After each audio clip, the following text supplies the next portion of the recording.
የቢኒ የቀብር ስነ ስርዓት ተፈጸመ ዛሬ። በጣም ያሳዝናል። ጽዮን በጣም ታማ እጅግ በሀዘን ተውጣ ትገኛለች። ሀዘኑን በፍጹም ልትቋቋመው አልቻለችም። ናታልም እንደዛው። ጽዮን በጣም ትልቅ ሀዘን አርፎባታል። እያስተናገዱ ይገኛሉ ሁላቸውም። ናታል የአባቱ የእናቱን መጥፋት የህይወት መመሰቃቀል ሳንሰው ዛሬ ደግሞ በጣም የሚወደውና የሚያምነው ከጎኑ የቆመውን ጓደኛውን በማጣቱ እጅግ በጣም ተጎድቷል። ጽዮንና ቤኒ መጣላታቸውን ናቲ አያውቅም። ግን እሱ እያንዳንዱን ነገር ያንተን ጓደኝነት ማጣት አልፈልግም፣ እህቴንም እንድጎዳት አልፈልግም እያለ በተደጋጋሚ ቢኒን ነግሮት ነበር። ያ ነገር ዛሬ ጸጸት ሁኖታል ለናታል።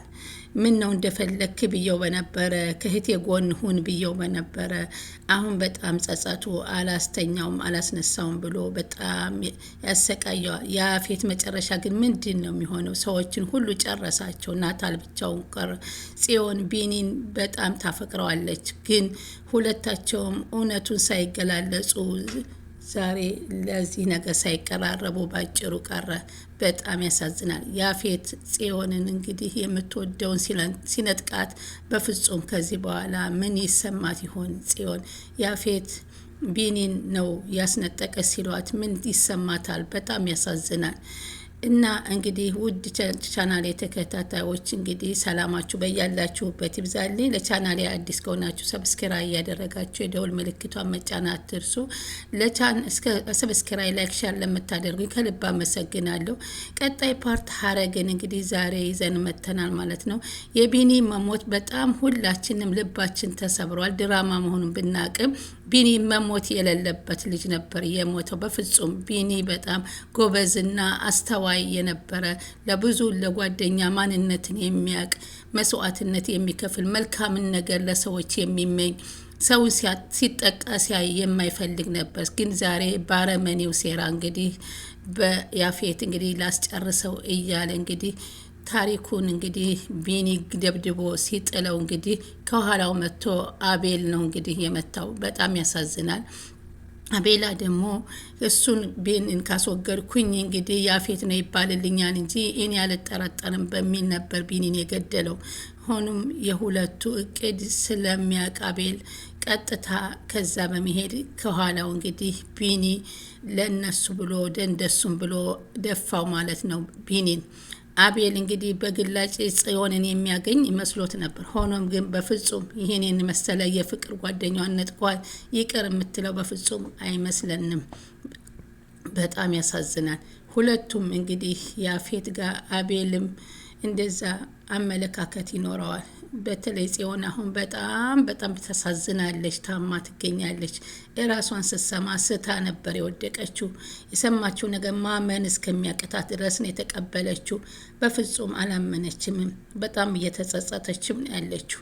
ምን ነው እንደዛ ባላደረኩት፣ በፍቅራችን ቀጥለን በነበር ያ ነገር ባልተፈጠረ እያለች ራሷን ተወቃሽ እያደረገች እየተጸጸተች ትገኛለች። አንዳንድ ጊዜ ተነጋግረን መፍታት ስንችል አልሸነፍ ባይነት ብዙ ዋጋ እንደሚያስከትል ነው ያየ ነው። በጣም በጽዮን አይተነዋል ማለት ነው።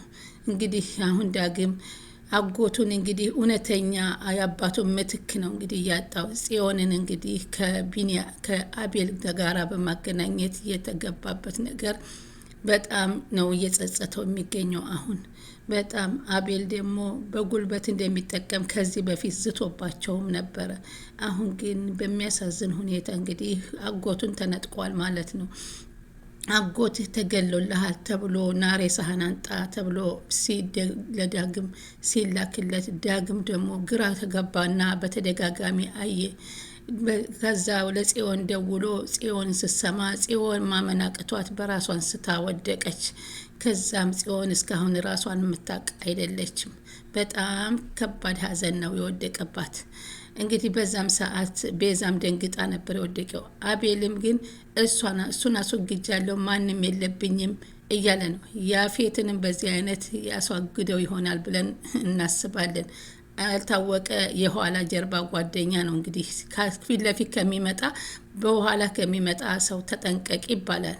ስለዚህ እኔ ጨርሰዋለሁኝ እያለ ስለዛተ ያፌትን የወጋውን እንግዲህ እሱን ነፃ አድርጎ ጽዮንን ለማግኘት እና ጽዮንን ስለከለከል ነው ከጽዮን እንዳትደርስ ስላለው ነበር።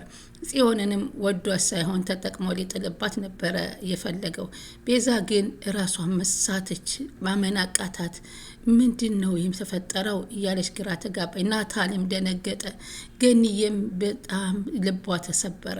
ምንድን ነው የተፈጠረው እያለች በጣም ግራ ተጋባች፣ ማመን አቃታት። ዛሬ የቢን የቀብር ስነ ስርዓት ተካሂዷል። በዚህ የሰው ልጅ ግን ይሞታል። በዚህ ግን ድንገተኛ አደጋ ሲሞት ያሳዝናል። በተለይ የማይሞት ቢኒ ነው የሞተው ማለት ነው። በጣም ሐረግ ድራማ በጣም አስተማሪና በጣም አስተውለን ከተገነዘቡ ብዙ ነገሮችን የምንማርበት ነው። ያፌት ሲዝትበት እንግዲህ አንድ ቀን ቦታ ሰጥቶት አያውቅም ነበር። ቢኒ አሸንፈዋለሁ ነበር የሚለው።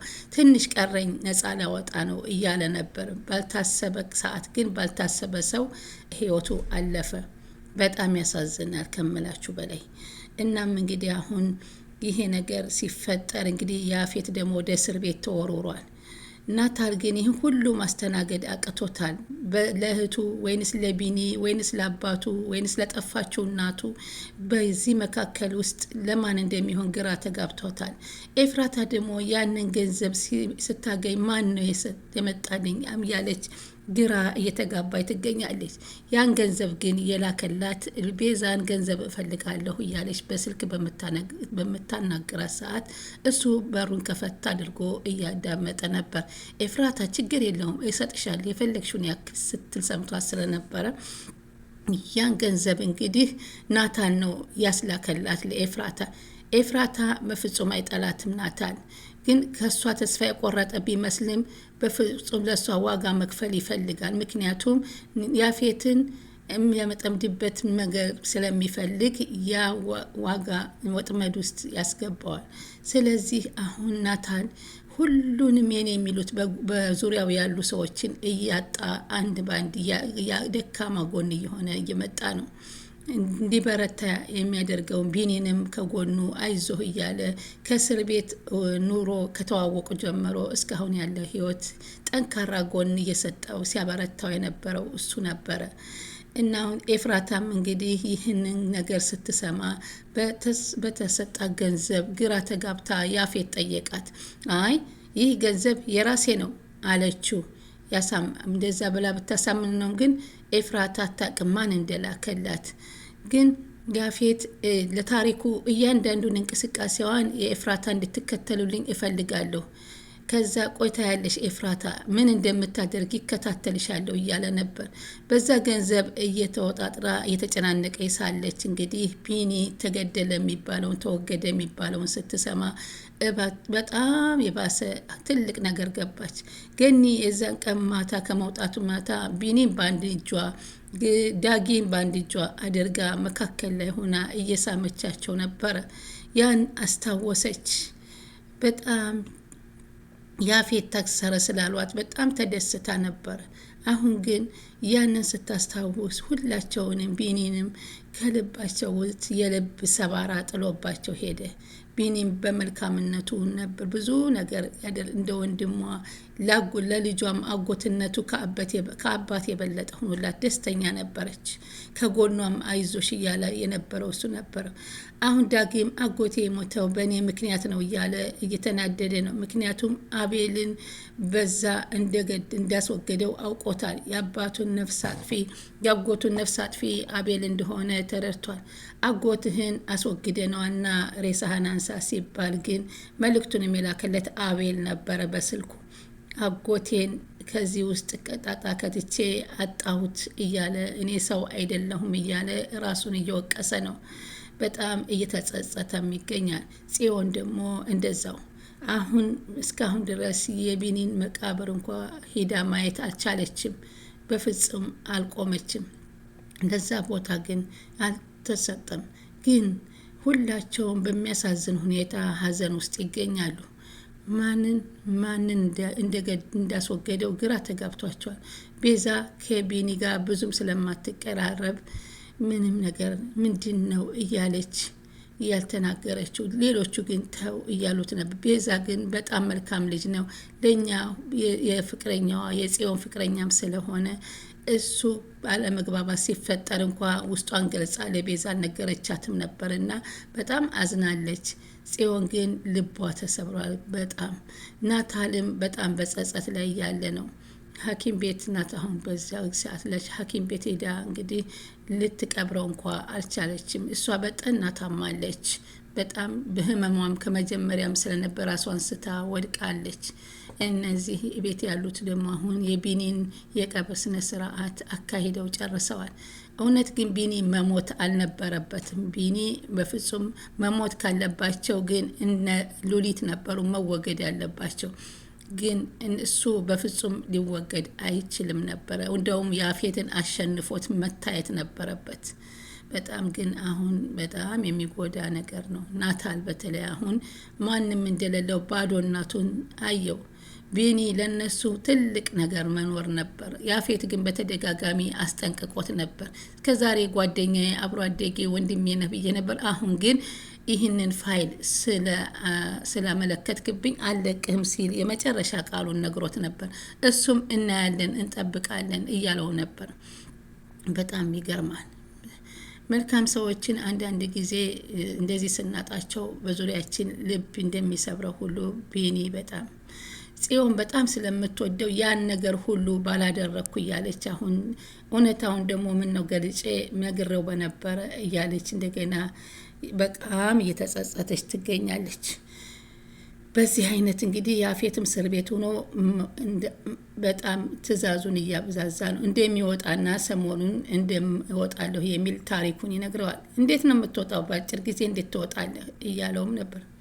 አሁን ሉሊት እንግዲህ እዛ ቤት ውስጥ የሚፈጠረውን ነገር እያንዳንዱን ነገር እየወሰደችውን ብትነግራቸው አድርገዋታል።